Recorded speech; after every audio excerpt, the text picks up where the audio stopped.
know I am. I got no inside down.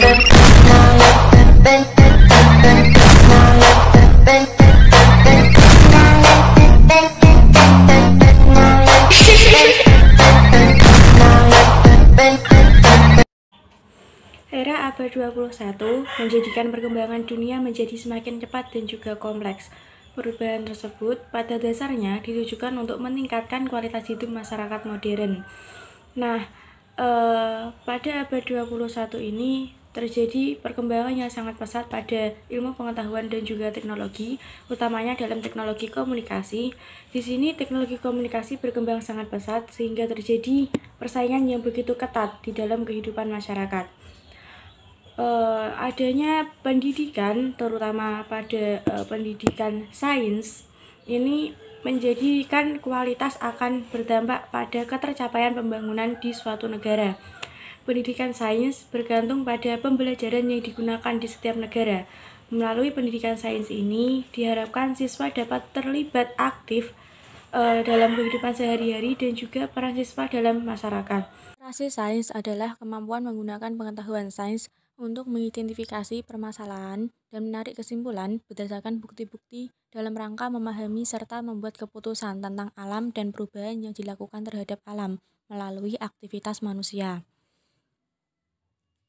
Literasi sains merupakan keterampilan untuk hidup di era abad 21, di mana pengetahuan ilmiah menjadi landasan dalam kehidupan sehari-hari. Ada dua kelompok utama yang memiliki pandangan mengenai scientific literasi. Kelompok pertama adalah kelompok sains literasi dan kelompok kedua adalah kelompok scientific literasi. Kelompok pertama yaitu sains literasi memandang bahwa komponen utama literasi sains adalah pemahaman konten sains, yaitu konsep-konsep dasar sains. Pemahaman kelompok pertama inilah yang banyak dipahami oleh guru sains saat ini baik di Indonesia maupun di luar negeri. Kelompok kedua adalah scientific literasi yang memandang bahwa literasi sains searah dengan pengembangan life skill, yaitu pandangan yang mengakui perlunya keterampilan bernalar dalam konteks sosial dan menekankan bahwa literasi sains diperlukan bagi semua orang, bukan hanya kepada orang yang memilih karir dalam bidang sains atau spesialis dalam bidang sains. Literasi sains memfokuskan pada pengembangan pengetahuan siswa untuk menggunakan konsep sains secara bermakna, berpikir secara kritis, dan membuat keputusan-keputusan yang seimbang dan memadai terhadap permasalahan-permasalahan yang memiliki relevansi terhadap kehidupan siswa. Literasi sains penting untuk dimiliki siswa karena alasan sebagai berikut. Pertama, pemahaman sains menawarkan pemenuhan kebutuhan personal dan kegembiraan, dapat dibagikan dengan siapapun dan dimanapun.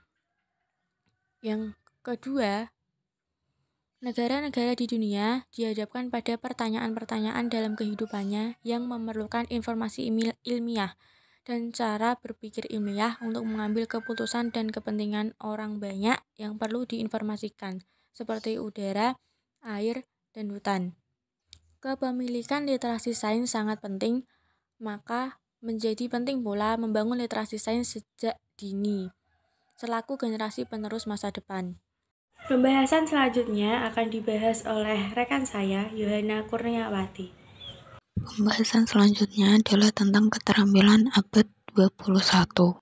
Pada abad 21 ini, sumber daya manusia mulai digantikan dengan teknologi, sehingga keterampilan yang dimiliki manusia sekarang sudah tidak bisa lagi mengikuti standar zaman dahulu. Pada era globalisasi saat ini, semua dapat menjadi lebih mudah dan praktis. Terdapat 7 jenis keterampilan hidup yang dibutuhkan di abad 21 ini. 7 keterampilan yang dibutuhkan di abad 21 ini yaitu antara lain sebagai berikut. Pertama, kemampuan berpikir kritis dan pemecahan masalah. 2. Kolaborasi dan kepemimpinan. 3. Ketangkasan dan kemampuan beradaptasi. 4. Inisiatif dan berjiwa entrepreneur. 5. Mampu berkomunikasi efektif baik secara moral maupun tertulis. 6. Mampu mengakses dan menganalisis informasi. Dan yang terakhir, memiliki rasa ingin tahu dan imajinasi. Di abad ke-21 ini, pendidikan menjadi semakin penting untuk menjamin peserta didik memiliki keterampilan belajar dan berinovasi. Keterampilan menggunakan teknologi dan media informasi, serta dapat bekerja dan bertahan dengan menggunakan keterampilan untuk hidup atau life skill. Pembelajaran di abad 21 ini memiliki perbedaan dengan pembelajaran di masa yang lalu. Dahulu, pembelajaran dilakukan tanpa memperhatikan standar, sedangkan kini memerlukan standar sebagai acuan untuk mencapai tujuan pembelajaran. Pembahasan yang terakhir yaitu tentang pengetahuan metakognitif. Metakognitif yaitu kesadaran seseorang tentang bagaimana ia belajar, kemampuan untuk menilai kesukaran sesuatu masalah, kemampuan untuk mengamati tingkat pemahaman dirinya, kemampuan menggunakan berbagai informasi untuk mencapai tujuan, dan kemampuan menilai kemajuan belajar sendiri. Metakognisi mencakup 3 macam pengetahuan, yaitu pengetahuan tentang strategi, pengetahuan tentang tugas kognitif, dan pengetahuan diri. Banyak siswa akan memperoleh pengetahuan metakognitifnya melalui pengalaman yang siswa dapatkan di mana dia belajar sesuatu. Setelah siswa dapat mengetahui pengetahuan metakognitifnya sendiri, para pendidik perlu tetap melakukan bimbingan dan pengamatan kepada siswa supaya bisa mengetahui tingkat pengetahuan kognitif metakognitif siswa. Dari kami, kurang lebihnya kami mohon maaf. Wassalamualaikum warahmatullahi wabarakatuh.